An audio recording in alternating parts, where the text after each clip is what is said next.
membahas topik yaitu bertemakan kewarganegaraan ganda.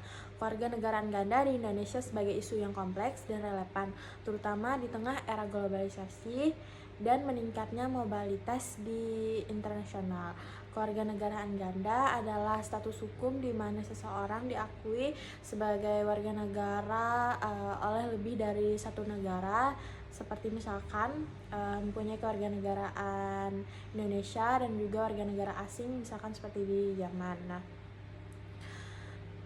status ini memberikan sejumlah manfaat baik untuk individu maupun negara. Bagi seseorang, kewarganegaraan ganda meningkatkan fleksibilitas dalam mobilitas internasional, memberikan akses yang lebih luas ke pendidikan dan pekerjaan, menawarkan perlindungan hukum yang lebih besar, serta memberikan hak politik di lebih dari satu negara. Bagi diaspora Indonesia, status ini memungkinkan mereka tetap terhubung dengan tanah air sekaligus berkontribusi dalam ekonomi, budaya, dan investasi.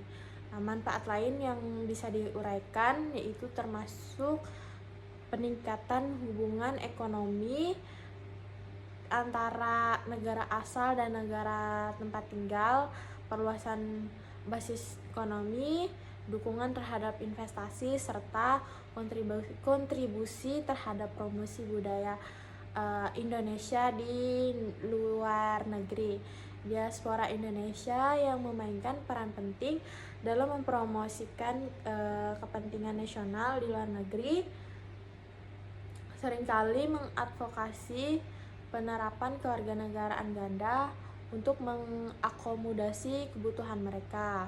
Nah, namun kewarganegaraan ganda juga membawa berbagai tantangan, yaitu seperti konflik hukum antar negara, risiko pada stabilitas politik, serta kesetiaan menjadi perhatian utama. Regulasi di Indonesia seperti yang tercantum dalam Undang-Undang Nomor 12 Tahun 2006 hanya mengizinkan seseorang berkewarganegaraan ganda dalam kondisi terbatas seperti bagi anak hasil dari perkawinan campuran, misalkan ibunya warga negara Indonesia dan ayahnya berkewarganegaraan asing di negara Jerman, itu hanya sebatas usia 18 tahun. Seperti studi kasus yang kami ambil, yaitu Gloria Natapraja Hamel, menunjukkan bahwa implementasi hukum yang ada belum sepenuhnya melindungi hak-hak seseorang dengan kewarganegaraan ganda, terutama karena kurangnya pemahaman masyarakat dan celah dalam regulasi.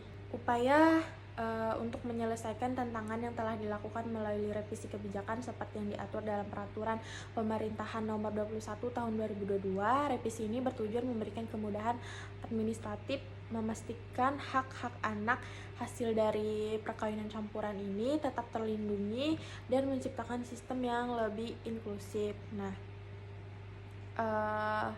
kewarganegaraan ganda juga dapat menjadi peluang besar bagi Indonesia, terutama dalam mendukung hubungan internasional, pertumbuhan ekonomi, dan pemanfaatan diaspora. Namun penerapannya memerlukan regulasi yang hati-hati dan pengawasan yang ketat untuk menjaga kestabilitas hukum dan kepentingan nasional.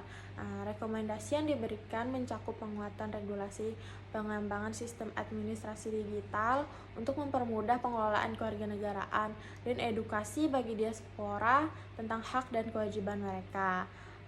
Nah, kemudian bagaimana mengevaluasi praktik internasional terkait kewarganegaraan ganda, yaitu mempelajari dampak pada berbagai aspek kehidupan seperti sosial, politik, ekonomi, serta mengembangkan sistem administrasi yang lebih efisien untuk mendukung pengelolaan kewarganegaraan ganda di Indonesia.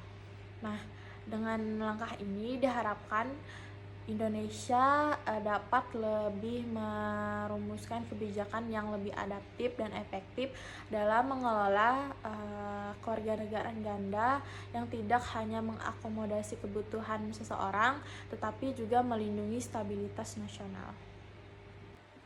Sekian pemaparan materi mengenai kewarganegaraan ganda yang dapat saya jelaskan. Jika ada kekurangan, saya mohon maaf. Sekian dan terima kasih.